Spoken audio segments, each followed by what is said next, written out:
point, but it wasn't. So the point is this: the God of Christianity, your God, Jesus, who you think is God, even though he denied he was God, but that's another subject.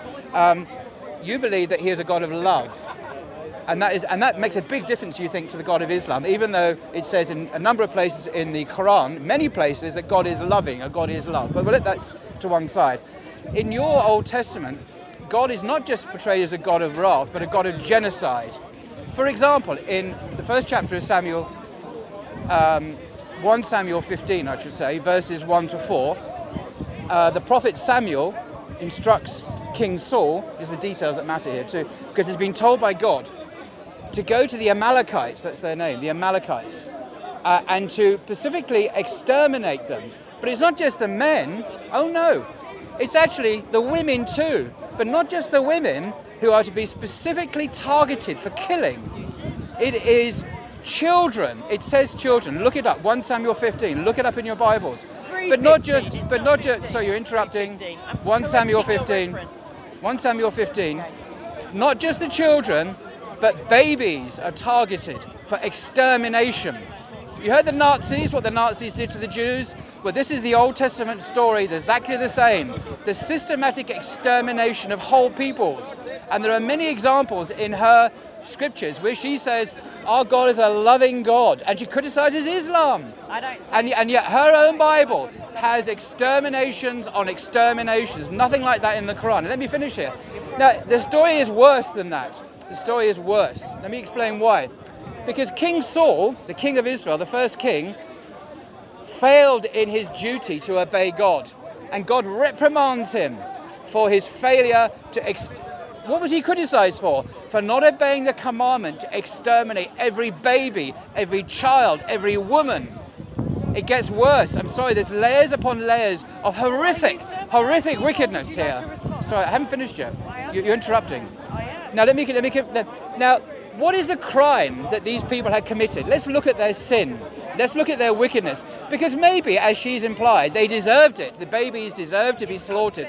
Maybe the children deserved, because the passage says what their crime was. Let me tell you what, and look it up. I really urge you to get a copy of the Bible and look up 1 Samuel 15 and read it in context for yourself. So what does the Bible say? The Bible, you see, you're being very rude now. I'm speaking to JC. You're supposed to be paying attention. I am listening to everything you're saying. talking to your friend. So coming back to the passage, Literally. I've got my front to the camera. I'm talking about the They camera. can move their camera, surely. You No, don't no, need no. to literally go like this, do you, Paul? Because that is rude by anybody's standards. Anyway, as I was saying, what is the crime, what is the sin these babies and women committed, according to the Bible? I know, I've heard this. Can I? No, but other people haven't heard it. We just put it back to me. I didn't put my back to you. I faced the camera.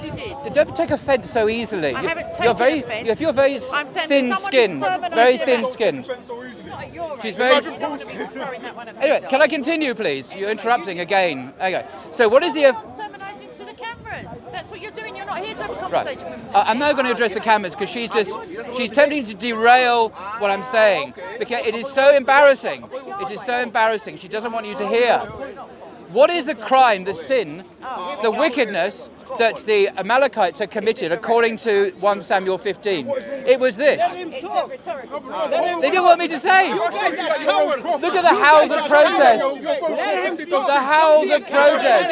The howls of protest. Shut this machine here. Shut this monkey here. Do you want to hear your... I'm just... I'm a black man. How can I? Anyway,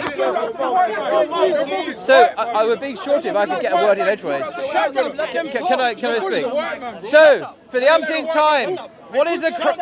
You are literally a slave. You are literally a slave. Dude, let him be, otherwise... so, I just want to wrap up here, if I may. Explain to you the reason why her God, the God of love, remember, who chastises the Muslims for not having a loving God, even though the Quran says that he's a God of love a number of times. What is this loving God command? Why does he order these people to be exterminated, according to the Bible itself?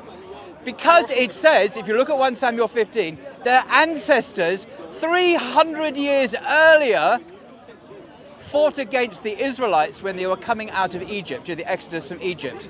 So their distant ancestors, 3 centuries before, committed certain crimes. I'm not bothered whether or not they're true or not.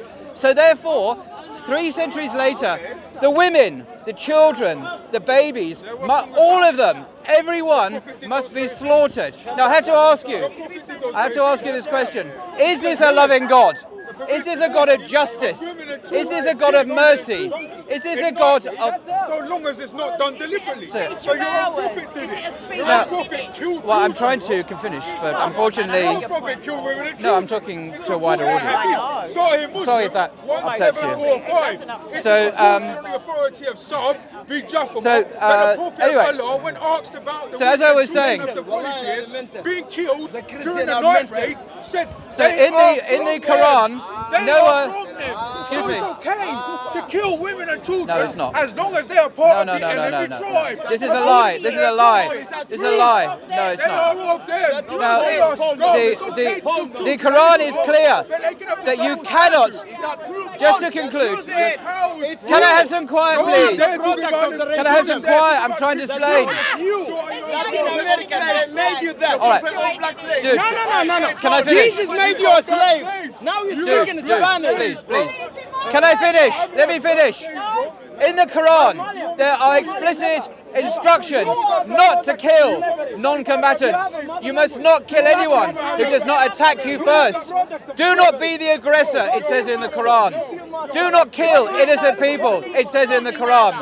But her God, the God of love, the God of justice, commands the slaughter of women, children and babies. And there are many other occasions when genocide is... Yeah, like you did. There are many occasions. You see, she didn't like it.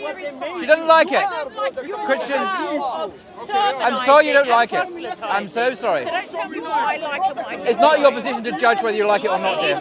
So, to finish, the Bible is a far, far more violent book than the Quran. The Quran endorses genocide on whole nations over and over. The Quran says, do not be the aggressor. Do not kill non-combatants. Do not start wars. The Bible is the opposite. So the God of love here is a myth. There is no God of love in the Bible. It's a cherry-picked verses that ignore everything else. All right? Thank you. Over to you. Right, if anybody's still awake out there. Oh, that's rather rude of you. I can be as rude as I like. Because you Well, then why are you are complaining You're then? now trying to talk into my Why are you time. complaining? I'm not complaining at all. Yes, you were. You complained about me. Yes, I do. Yeah. That's what it says. It also says here, shouldn't I be Is that it? Yeah. I will say it all.